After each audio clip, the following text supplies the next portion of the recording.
there's only two other ways that it will ever be worn again. Number one is when we win the World Series. I'll bring it out again. Number two, I say it all the time, and my wife's gonna kill me. Number two, I have one daughter so far. I haven't been snipped yet. I'm about to have my third boy. I'm saving my mariachi jacket for when my daughter gets married. It's going to be the father-daughter dance outfit, and I'm going to wear it. So those are the only two ways I wear that thing again. Hey, everybody, and welcome to episode number 180 of the Chris Rose Rotation, a production of John Boy Media, and we are honored because today we have an author on our show.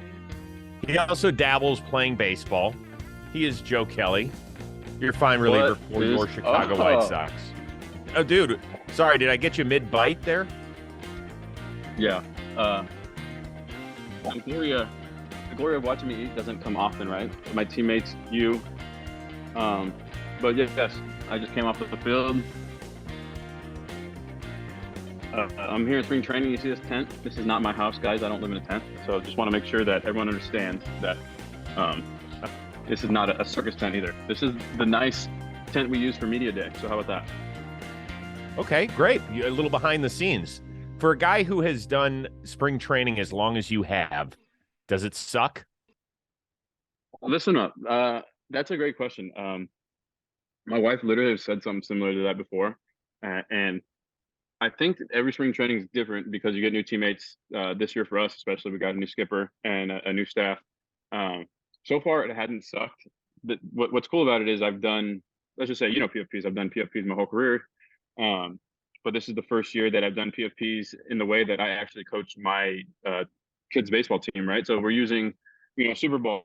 We're using light balls to do the same dumb drills, so to speak, over and over. But as a competition with balls getting hit at us, it feels like 100 miles an hour. We're trying to react bare hand, put a ball in your hand, catch it with one hand, like almost taking it back to basics. So that's obviously, I'm not going to lie, it's been a lot of fun. Hell, it's been super fun, to go back and get trained as like a kid, as big leaguers. Does Pedro Grifol, does he take you to ice cream after practice? You know what? He would be skipper of the year if he treated the whole team to ice cream after practice. No, I wish. He's been great so far. He's very personable, but ice cream, it might be a little bit too personable. Okay. We've got a lot to cover with you, man. So we'll be talking about the White Sox, what might go right this year, what went wrong last year, your travels from St. Louis to Boston to L.A. and everywhere in between. But no joke, like when I saw you at Justin Turner's charity event and you're like, I want to give you one of my books. I was like, okay, is this a coloring book, Joe? Like, are you joking with me? And then I sat and I did. And then I read the whole thing and I was fascinated. So I want a tip of the cap to you and your co-author on that one. I want to start by doing, this is a very Oprah thing. I want to read a little quote from you on page 29. People think I'm crazy. I don't feel that way. I just do things others won't. Do you think that most people think you're crazy? People that know me personally, like teammates that are close to me, some would describe probably crazy, but some would describe like exactly how I wrote that quote, right? I do what other people think. I say what other people want to say that don't say because they're either scared to say it from the public backlash, which I don't give a shit because I don't have social media, right? I've been trying to get canceled for years and it doesn't happen. So it's one of those things that if something needs to be said or something needs to be done, I could care less. So I'm like, I'll be the guy. Why not? People say I'm crazy, yes, because I still ride dirt bikes. I still, go to the skate park with my son. I still am go from 8 o'clock in the morning till midnight. I'll still toilet paper a house with my wife. Like I'll still do dumb shit like that all the time. So it's one of those things that people will just say I'm crazy for doing stuff like that. But if I'm doing all things everyone else wants to do, and so since they don't do it, they call me crazy for it. Is what essentially what it is. When was the last time you and your wife TP'd a house? My wife toilet papered my wife, her mom, and someone else. I was the lookout person. Toilet papered David Price's house my last year in LA. So, and the funny thing is, listen to this. It's this story no one knows. So this is recent, bro. This is like 2021. So David Price rented a nice house, but he was in the back house, and so there was a front house that's also a massive house that he was renting it from, and the owners of the front house were there at the time. And so they start throwing rolls, doing the cars, doing everything. And I'm like playing lookout, like, all right, I just got home from the game. They're like, we're going, we're going. I'm like, let's go. Um, so they started toilet paper in the house and everything. And the next morning, you know, they get it on camera of like these girls and my mother-in-law, and I forgot who else it was, toilet paper in the car, and they sent it to David like, oh, someone toilet papered our house last night, I guess. Um, and uh, and the funny thing is they had to wait outside, and I waited outside for like 12 minutes because Price wouldn't get out of his car. It's like, get out of your car, you're home, go in the house. So he wouldn't go in the house, so we had to wait. But that was the last time. So probably what, a year and a half ago. And what did he say to you? He loved it because he didn't clean it up. How about that? That sucks. The real owners clean it up. That's bullshit.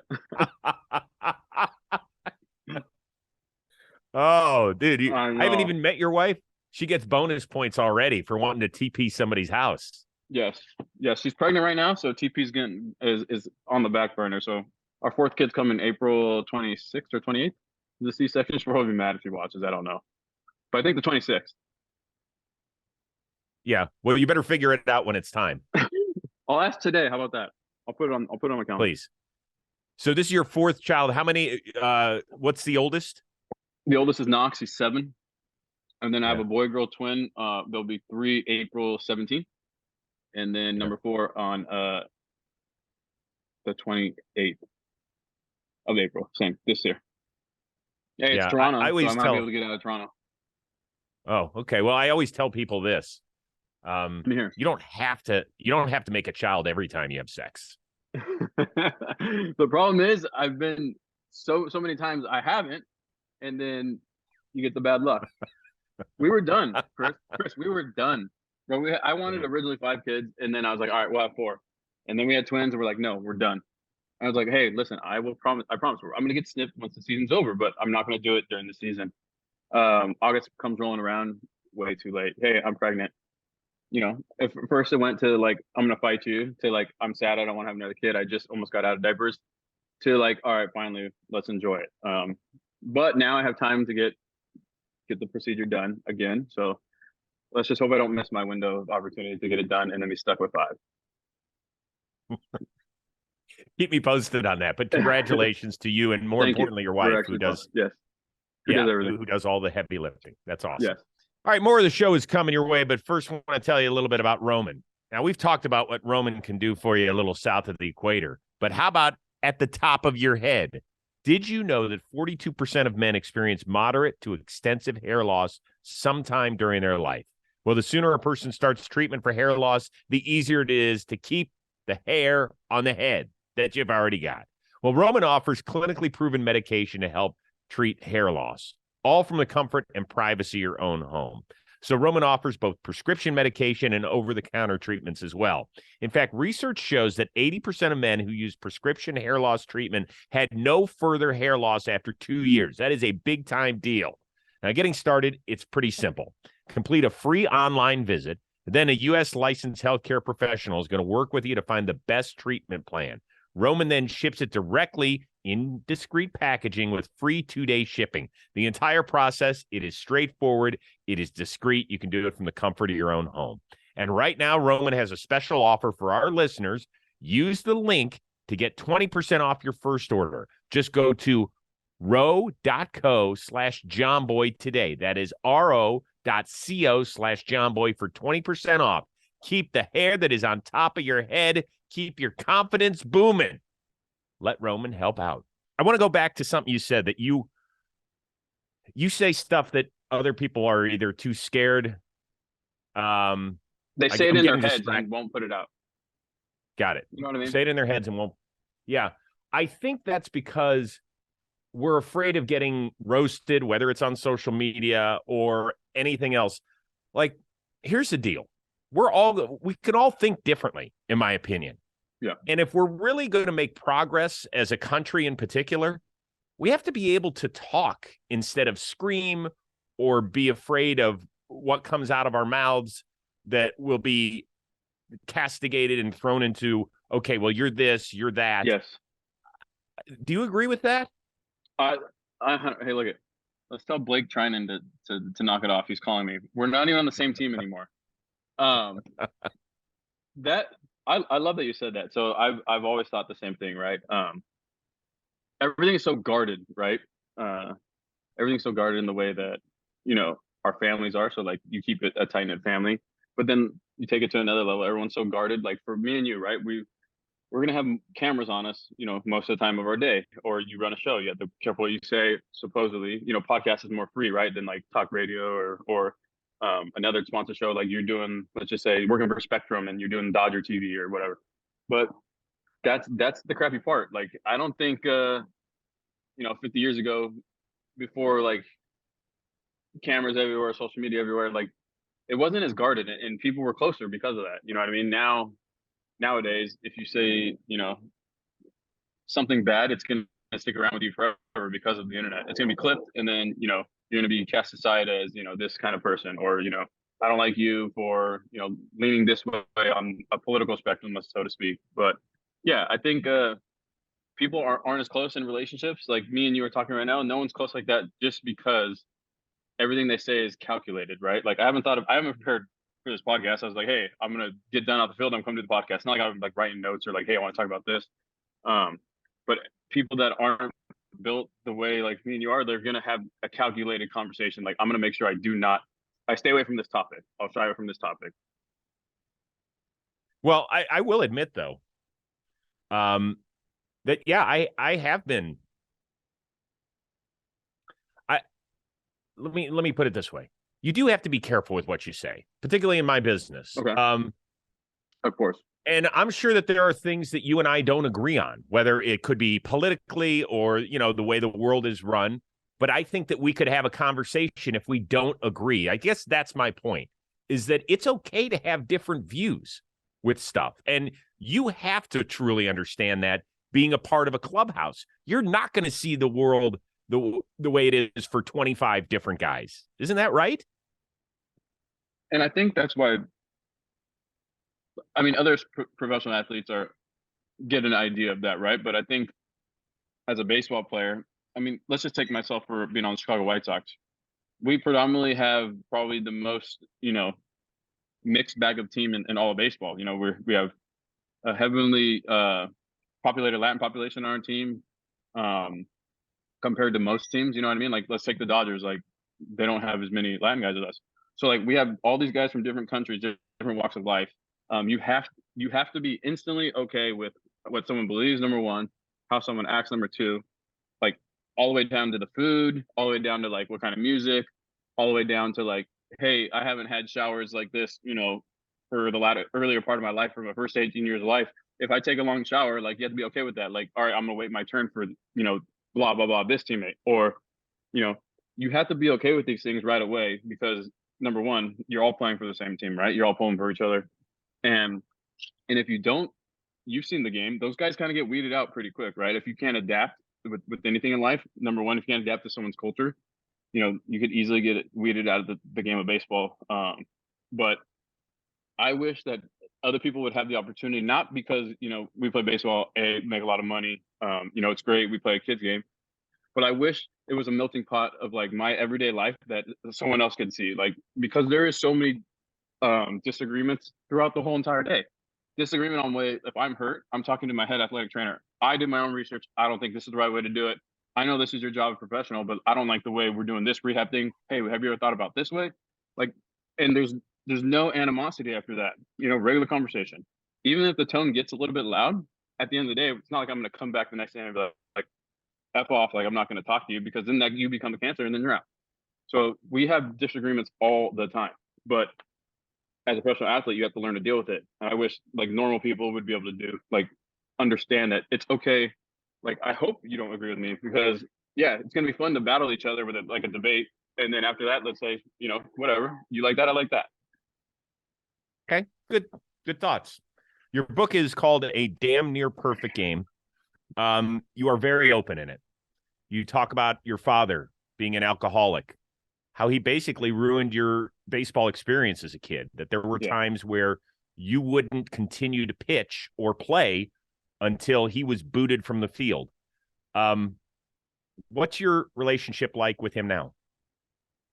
Well, so this is what's great about life, right? People change. And it took to I didn't have time to write in the book. I could go on and on about my background. I've had a brother who's been in and out of prison. My dad alcoholic. But now we had last year his 10-year sobriety party. So I want to.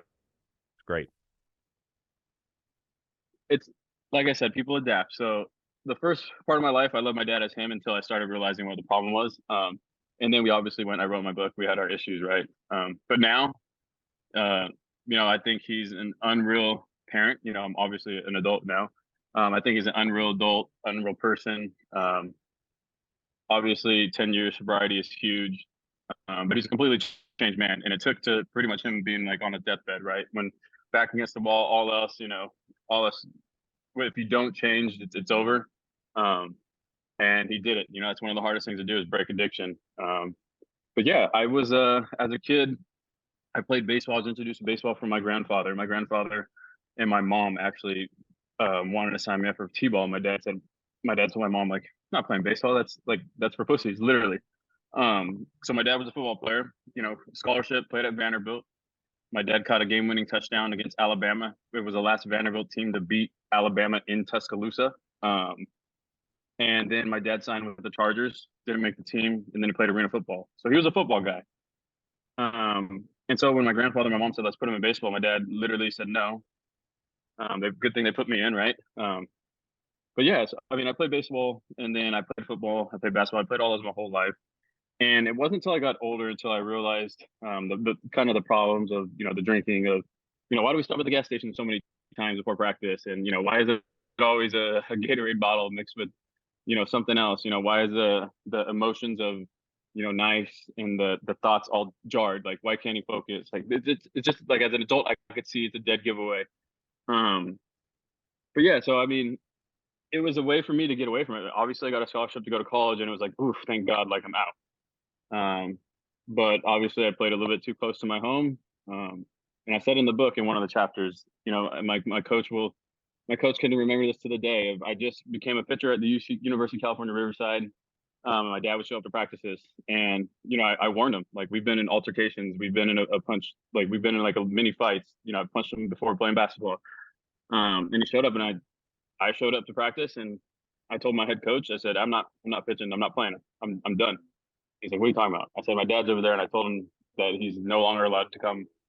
We've had an altercation, blah blah blah.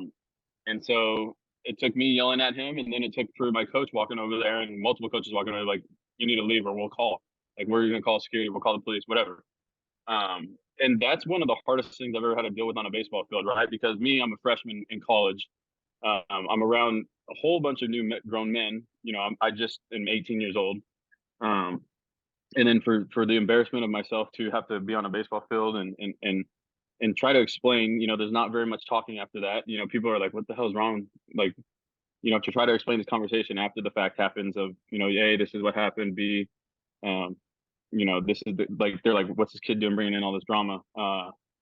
So yeah, that's one of my toughest spots of being on a baseball field of embarrassment. But now it's great. We could openly talk about it. He is now, a brilliant man. He's always been a brilliant man. He's just bogged down by that evil demon of an alcoholic. And I'm sure a lot of people have been through it, and people have family members. And it's a crazy, scary thing. It's one of the hardest things to break, honestly, that. And I think heroin, like opioids, painkillers, to be it free from addiction. But like I said, now he's great. We talk all the time. We've never had a strong relationship, honestly, in our lives. So it's been a journey, man. It's been a journey for sure. And it's something, like I said, I'm an open book. Media asks me a question, I tell them the answer. And I think that's what people truly enjoy. So it's pretty cool to see. I've become a fan favorite in most of the places I've played, and I've been a very average big leaguer, I would say. If you look at my career, it's very average. I've won 2 World Series, which is not average. But like I said, I've been a middle of the pack reliever. I've been a middle of the pack starter. But the one thing I kind of pride myself on is being a great teammate and being transparent and open, and being myself from day one. And that's what people kind of bond to. So I think they'll be excited when they read the book. I'm sure there's other players in the league and there's kids who are going through the same thing that might read the book. Like, man, this is there ever gonna change? Like they might have a parent who's alcoholic. Like, can there ever be a light at the end of the tunnel? And there's proof that for myself, I thought the same thing. But people can change. That's the good thing about it. That's the light at the end of the tunnel. People can change when their backs are against the wall and they have to. They can change. It's great. It's a great lesson. I applaud you and your repaired relationship with your father, and I'm happy to hear it's been 10 years sobriety. That is awesome. Do you think that the pain you felt as a kid, how has it affected the way that you parent? Oh man, it's definitely made me. I'm not gonna say that I'm gonna completely go against the grain of how my parents parented. I think they parented great. The way that I coach now is going to be different. The way that I approach my sons and my daughter, like on the game of baseball, I remember getting grinding. Like most big leagues, their dads were tough on them. Um, I'm tough on my son, but it's something I leave open to him, right? If I don't if I see his eyes get sad, or if I see if I know to the point for looking these little body cues and body language is big. I know like when he's getting tired, not to force him. Like if he's doing it the wrong way, I got to remember he's 7, right? So I got to remember that like, hey, he's a kid. Um, you know, it's more times where I'm making sure I tell him I love you. Like so, if it is a tough little workout session of throwing the ball, you're like, hey man, that was awesome. I love you. Like I. I'm sure my father said it when I was young, but it was more of like a drill sergeant, right? And then practice is over, let's go home. Like for myself now that when I coach, I try to treat all kids the same. I'm not going to be a drill sergeant and say we're doing this drill till we get it right, because honestly, if you're a kid, you might not get it right until you practice it a bunch. So you'll be there all practice doing the same thing. Um, so the way that I'm different as a parent is the way I would say I coach. Um, it just depends. I don't want to be like one of those people who are like, man, I'm totally not going to do what my parents did or my father did. Um, but you definitely learn. You learn lessons on what I didn't like as a child, and then I have to go back and remember would my kid like that? You know what I mean? So I try to do as best as I can to be a great coach, and but more to be understanding. I try to go parent coach instead of coach parent. Good. Good philosophy. I like that. Um, you know, I've known a lot of your teammates over the years, and the two things I always hear about you are you're the best athlete they've ever seen at the pitching position, and that you're probably one of the first guys they would ever take in a fight. And I imagine you take immense pride in both of those. You had to stand up for one of your teammates in Boston. You plunked Tyler Austin. We know that whole thing. Yeah. What I didn't know was that you nearly chased him down in the streets of New York. Now, I had to go back and reread it because I wasn't sure that I read it the right way the first time. Is that true?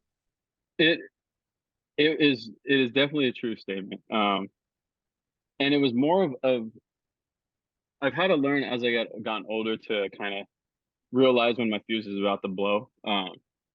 And I don't know what it is. I guess it just some people have it, they don't. But my agents were in the car. We were driving through Times Square, and they were joking around, and they're like, "Oh my God, there's Tyler Austin. You want me to unlock the door for you?" And the only thing I heard was like Tyler Austin. I didn't know they were like joking around, and I was like, "Yeah, let's go." Like, and my eyes just instantly like locked, and like I started like crawling over the seat. They're like, "No, no, no, no, no. We're just messing with you. Like, you're not gonna go out and go confront this guy in the middle of Times Square." And I was like, "What? Oh, oh yeah. Wait, what? What'd you say?" And I was like, "They're like, you're not getting out of the car right now in Times Square." And I was like, "Oh yeah, you're probably right. Okay." And like that was it. But that is definitely true, a true statement. And it wasn't me spotting. It was more of like an egg on thing. But I took it literal, like serious at first, and then I had to kind of check myself reality. Now, and much older Joe Kelly, that would probably never happen. But it was something I want people to understand, and be seeing the book. I thought it was quite funny, honestly. Do you think you would have kicked his ass if you'd gotten out of that car? Uh, I can't 100% say that, but I mean, I've been in plenty of fights where I've lost, right? That's not what it's about. But it's the thing that people are afraid of. Like, I don't go on like picking fights, right? I'm not an enforcer. You know, I'm 6 foot, 182 pounds. It's not one of those things where, but also not the guy who's going to shy away from it. And for myself, throughout the league, and I've said this since day one, from growing up, um, the bigger, stronger person is never me, right? So I kind of correlate it to like if I went back to my high school game as an alumni pitcher, or if I went back to my college alumni game and I'm in the big leagues and I throw, well, it's a lose-lose because I'm supposed to strike everyone out. And if those kids get a hit off me, they have all the bragging rights. Like that's the outcome. So I correlate that to on the field. Like if I get in a fight with anyone in the big leagues, 99% of them are much bigger, stronger than me. So like if I lose, I'm supposed to lose and I'm not afraid, right? And if I win, it's a win-win. So the thing is like how do you stay so calm and like how to like why are you always in the middle of stuff like and I said because it's a win-win for me. Like who cares if people say, "Oh, you got beat up, Joe." Oh, well, yeah, the guy's got 50 pounds on me. He's supposed to kick my ass. If this was a UFC, they wouldn't be in my weight class. You know what I mean? So I always picture it as a win-win. Kind of like I said, kind of like going back to an alumni game. It's a lose-lose for me. So I now get the reward with the roles switched, and I get to be the win-win type of guy. But do you think you would have punched him? There would have been some talking. Be like, "Hey, man, are you good? Is it done?" Type thing. And it was done because I think he actually got sent down, and never came back. I don't think. So We were you got good though. I faced suspended him. for that. Yeah, we were good. I faced him when he was at Giants and I was on the Dodgers. I faced him Okay. 2 more times. A couple of strikeouts. It was cool. Way to get his ticket that away. Um, you were suspended for that. You did something that we very rarely see. You went into the crowd at Fenway Park and just decided to go chill with the fans. What was the best part of that? I think the best part of it was um, being able to talk to the people around me. It was great. So I had people who've been season ticket holders their whole life out there. I've had usually so there's the bullpen, right? I'm sitting right above the bullpens because I wanted to be close to my boys out there, my bullpen guys. And so we hear every day like, "Hey, can I get a ball? This is my first game." And 50% of the time to a little bit more, they're probably lying, right? Um, so it was actually cool. When I sat in the stands, I literally sat next to people that were like maybe like 4 seats away. They're like, "This is our first game. This is unbelievable. You're sitting in the stand." And I'm like, "No way." And then so I thought it was super cool to just understand like what kind of season ticket or what kind of fans there are. There was like first timers, there's season ticket holders.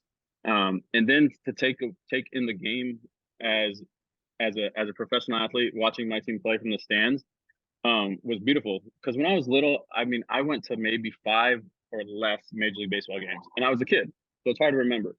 Um, so going to an actual Major League Baseball game as an adult, like I appreciated it much more, right? Like when I was 12, I played in Cooperstown. I went to the Hall of Fame.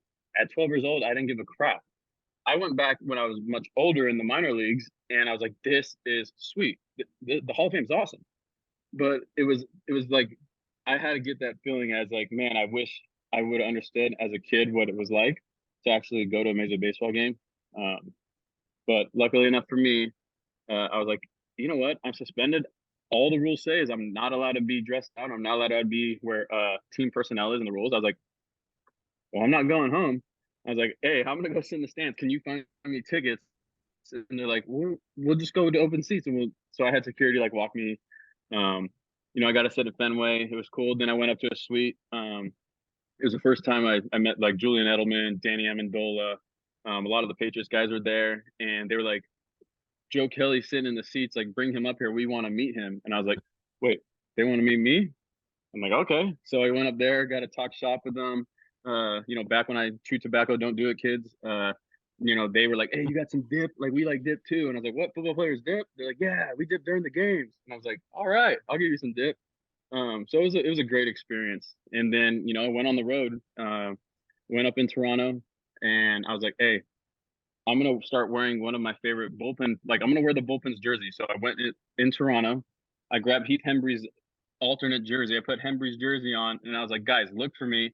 I'm gonna now sit in the worst seat at every stadium. I'm gonna go all the way up to the very corner of the Rogers Center, and in the third inning, look at me, I'm gonna be waving. And so it was the third inning, and you can see David Price run over to AC Alex Cora and be like, "Look, Joe's up there, he's pointing." And so I got my phone and started shining my flashlight, and I was like eating a hot dog, eating popcorn with Heath Hembree's jersey on. It was something. It was like the most fun you could have during a suspension for sure. Like just trying to be a normal fan. So I was like, what do people see in the nosebleed? Like, what do they do? And I was like, well, I'm gonna go sit. I'm gonna go pick the worst seat and buy a hot dog. Let's do it. That's awesome. Did you get a beer? I think I did actually. Yeah. I think I did in Toronto, not Fenway. Yeah, at the Rogers Center. Shit's expensive, by the way. Now I see why y'all get paid so much. Damn. Hey, it is so expensive. It is more expensive almost than Disneyland. Taking a family to Disneyland. Good call. Hear ye, hear ye. What's better than watching the NBA action? Let me tell you, it's being a part of it with DraftKings Sportsbook, an official sports betting partner of the NBA. And you can tap into all the excitement with a click of a button. New customers can place $5 on any pregame moneyline bet and get $150 in bonus bets if your team wins. Plus, for a limited time, all customers can score a no-sweat same-game parlay every day. Go to the app, opt in, and place the same-game parlay on any NBA game. If it doesn't hit, you'll get a bonus bet back. Take the Trailblazers and Damian Lillard getting 5 3-pointers. I feel like that's a no-brainer, but that's just me. Download the app now and sign up with the code ROSE, and new customers can place a $5 any pregame moneyline bet and get $150 in bonus bets if your team wins. Only at DraftKings Sportsbook with promo code ROSE. Minimum age and eligibility restrictions apply. See show notes for details. Now back to the show. Your other suspension came after the Correa incident. I am curious. If things went sideways this year in Chicago and you got traded to Minnesota, would you play? I've never been a quitter, so I'd have to play. Yes, I would definitely play. I can't tell you what would happen next, but I'm sure if I was on the same team as Carlos, we would obviously have to have a conversation, and then we would see what happened. What do you think that would be like if you sat down with Carlos Correa? I mean, I think it'd be just like every other conversation that you have with someone that usually that don't get along. I think I would be open to having the conversation. If we're on the same team, and you know, see what kind of person and like how genuine someone is outside of the cameras, right? Outside of like, is because you don't really know someone through cameras. Because like I said, I've said it before. Not very many people are like me where they're just going to say exactly what they mean. A lot of things are scripted or a lot of pre-planned, type things. Like, so in their instance, an apology was probably scripted. It was pre-planned. Like maybe now since time has gone on, they actually have shown remorse, but the question's gone now, right? Like nobody really brings it up anymore. What happened in 17, and so it was one of those things that hypothetically, if it happened, we would have to have a conversation, and then I'm open. I'm always open. People change. You give the chance, like I said, people can change. You give the chance to see how genuine someone is, and if you're genuine, then hey, let's nip it in the butt. Let's go on. Okay, so you could be teammates with him. Number one, I wouldn't quit, so I would have to, yes. Okay. Let's talk a little bit about either the team you're on. Last year did not go well. Didn't go well for you personally. Didn't go well for the franchise, right? You guys were expected to win that division and just never materialized. Outside of injuries, because I think there were plenty of teams that had injuries and still had good seasons. Your old team, the Dodgers, the Mets, just to name a couple. What was the biggest issue with that team last year? I would say the biggest issue was, as a collective group, the ability to mentally overcome injuries. So it's not the injuries itself, right? Everyone gets injuries, but the ability to have a sense of urgency after an injury happens. So let me explain. So like some guys come back earlier than they're supposed to, and it's probably not safe. Like they're playing through injury, and then some guys come back when they're supposed to, but then kind of ease throughout the rest of however long it is. And I think for myself and for our team, they would let you know, when the injuries happen, we played it a little bit maybe too safe, and then by the time the actual postseason like chances came around, when we tried to turn it up a notch, um, it's not like that. Baseball's not like that. You can't like just flip a switch and be able to go dominate again. So like I said, when it's time to, as a group, as a unit, to turn it up, to like try to chase down Cleveland, it was just a little bit too late, I think. So now I think in this camp so far, like I said, the word urgency is has been thrown around a lot, and we're abiding by it. First day of camp. So I've been in the big leagues for, this is my 12th season. You pitchers and catchers report, if that's your bullpen day, you might throw a bullpen after you take, physicals. You might go play catch with one of the guys, and then after physicals, you might just leave. First day here in camp, we had urgency. We had a team stretch with pitchers and catchers, and then we did like 6 stations of PFP right away. Bam, bam, bam, bam. Let's get it going. So that kind of set the tone. And so it was the same thing for the position players. When they reported, they had a team stretch. So let's get it going. Bam, bam, bam, bam, bam. And usually as players behind the scenes, we talk. We're like, man, this is bullshit. What are we doing? But that hasn't been the case. That hasn't been the case at all. It's like, man, this is great. Like, we've done PFP for 12 years. How come we haven't done it this way? Like, this is a great way to do it. Like, this is a way better drill when we do it this way. And like I said, that's what we've been doing. Like I said, with different kind of PFPs, it's the same idea, but now we're using competition of, carry one ball in the hand and you're going to freaking fire these little light balls at you. And if you drop it, like, you're out type stuff. Like, just like we're bringing it back to like fun, urgent kid type baseball. And if you look at the personalities on our team, we have guys that are built that way. So like, not only in the offseason did Pedro call every single player and be like, hey, what went wrong? What do we need? And the common word that was thrown around is like, we just didn't have urgency. We just didn't ever get it going. Like, we need to have harder practices. We need to have up tempo drills. We need to be moving from field to field. We need to want to be able to shove it up someone's ass. And every single player told them that. And so now we come into camp and our practices and our camp is run that way. And we can't say anything about it because, number one, we're the ones who told them we need this. And so I think it's been excellent so far. There's been no behind the scenes conversations like, man, this is too much, or man, like, what are we doing? Like, it's been like, holy crap, this is great. Like, we're going to be better. And you could see things are already changing. The culture's already changing, and people throw around that word like, oh, we need to get the culture right. Like, it's a common word that's thrown around. Like, what does that mean? But I know what it means. Like, we're already doing it. We have, as a funny example, we have a parking lot and we have young guys that were, parking too close. And so me and Lance one morning showed up a little bit later, close to the stretch, and there was no parking spot. And so we're like, we need to get this fixed ASAP. Next morning, we had a printout with the sign seats. Like, if you have 5 years or less, you're out of the gate. And like, that wouldn't have happened last year. You know what I mean? Like, so the sense, like the urgency of like doing it the right way, and what Pedro is big on, and I love Pedro for it. He's honest, right? And so he went around and told everyone, listen up, guys. Every single person I'm going to treat fairly. Okay? I'm going to treat you guys all fairly.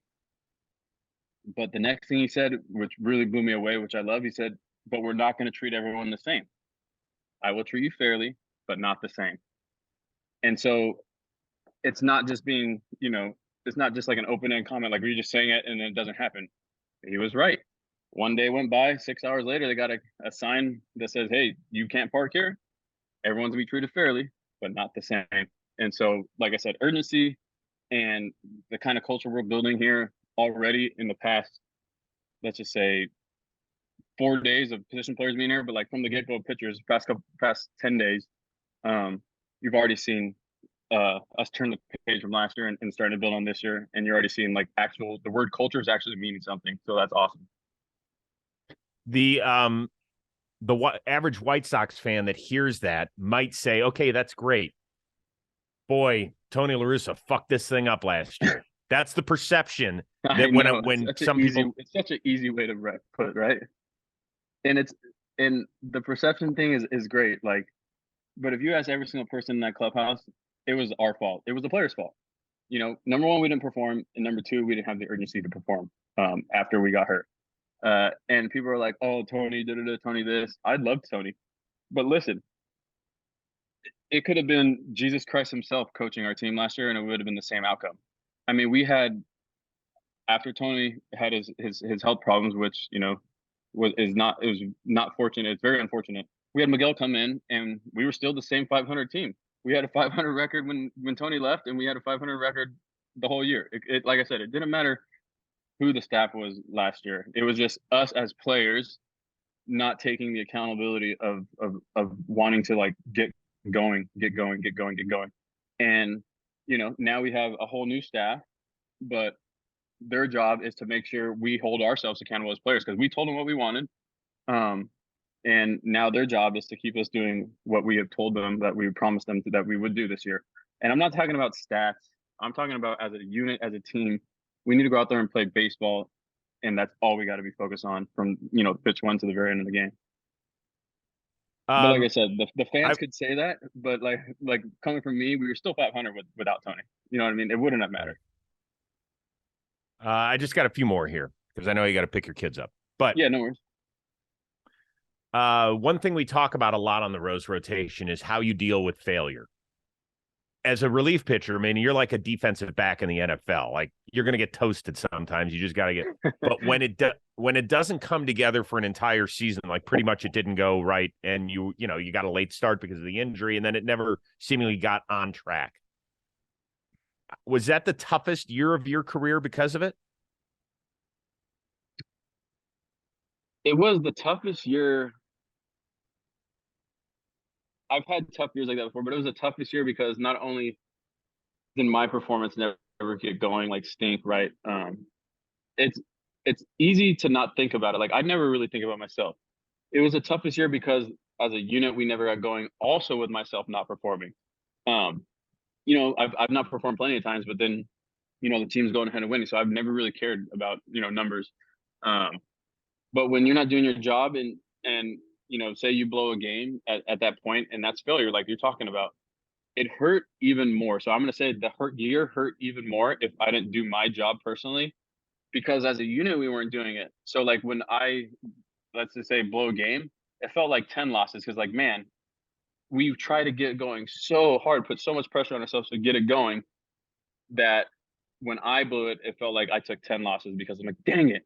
Like, even if it was a Sunday game, getaway day, like didn't mean nothing.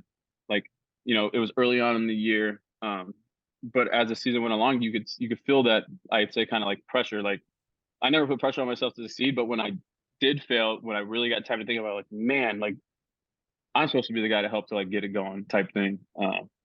But previous years, if I was on a winning team and I blew a game, it didn't matter because we all as a unit just kept pushing forward, playing hard. But it was a tricky year. Like I had an injury that I don't know one other guy that's ever had an injury, and he would say it's not as bad as Aaron Bummer. So that's why the White Sox signed me, because they knew that they could rehab me through it. So number one, I blew out my nerve and started late. And, at the end of the season when I was throwing the ball well, was like, man, like I'm getting it going, but now we're out of time. And Bummer, I talked to him daily. He's like, yeah, like I didn't feel good until like a year and 2 months. Like I didn't have my bicep strength back from, 9 months. So this year I'm more excited than ever because like I'm already throwing the IBPs. This is gonna be the first year in like 3 years that I'm gonna play in an actual big league spring training game. Like I've always been rehabbing. It'd been a shoulder surgery, it'd been a nerve, it'd been, a tweaked hammy. So this has been the most excited I've ever been for a camp, number one, because I want the team, we want our culture, we want to play urgent. And then number two, for myself personally, I haven't been healthy. I haven't been able to start a season on time in a while. So I'm fucking pumped about that. It's definitely exciting. It's for myself personally, if we're going on that. I thought your most interesting chapter in the book, because I did not expect it, was the fact that you and Rob Manfred essentially broke bread. I love that one so much. And I'm gonna be honest with you. Yes, and people ask me like, "What are you most excited for?" And I said, "I think it's chapter 7." I said my whole chapter was Rob Manfred. We had a conversation, and the whole chapter is dedicated to it. Number one, it is what it is. I told Rob I'm not going to change any words. I'm not going to make it look good. like, are you okay with this? I'm gonna record it, and and let's take a step back. Me just asking him, like, I was like, let me see if he wants to do it. Like, I'm writing a book. Number one, I thought it would be shut down. I'd be like, all right, cool, check that off the list. We don't have to do it. He came back and said yes, and I was like, okay, what do I do now? You know what I mean? I was expecting to know. He's like, yes, let's do it. We'll do it in like 2 days. And I was like, I only have 2 days of prep for this. And I'm going like, holy crap. He said yes. So going into it, obviously I've been suspended multiple times, different years. Haven't had the most players, and Rob haven't had the most, like, we haven't really like got along. You know, we had the lockout, weren't allowed to talk to teams, animosity.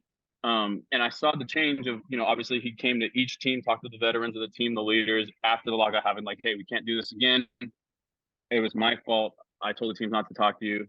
Give me some insight, like give me some ideas. And so when he started being opened up like that, I was like, great. I started to kind of like him a little bit more. And I was like, all right, well, let me have a conversation with him, see if he wants me to look. And he said yes. So I said, great. And then so going into it, I still wasn't sold. Coming out of it, people are going to be like, whoa. And this goes back to kind of this theme right now. People do change. I had a change of heart. I enjoy Rob Manfred. I have his cell phone number. I have texted him. And the thing that people don't know is fans and baseball players, it's not like he was an Adam Silver, right? Where the NBA guys love him and fans love him as a commissioner of the NBA. There's been like negative connotations to him. You know, he called the World Series trophy a piece of metal. But if you understand, and I hope people understand when they read this chapter, like he's a normal guy. He's got a tough spot. He is a third party. He works for the owners, but he's also supposed to put the game of baseball in the best, you know, light that it could possibly be. But when he said that, like after talking to him and understanding what kind of person he is, he's a New Yorker, man. He's sarcastic. Like I would have probably said the same exact thing. Like, yeah, it's a World Series trophy, but like literally, it is made out of metal. Like I would probably be like, it's a piece of metal. Like, but when you take it out of context and just write that, like it looks terrible, right?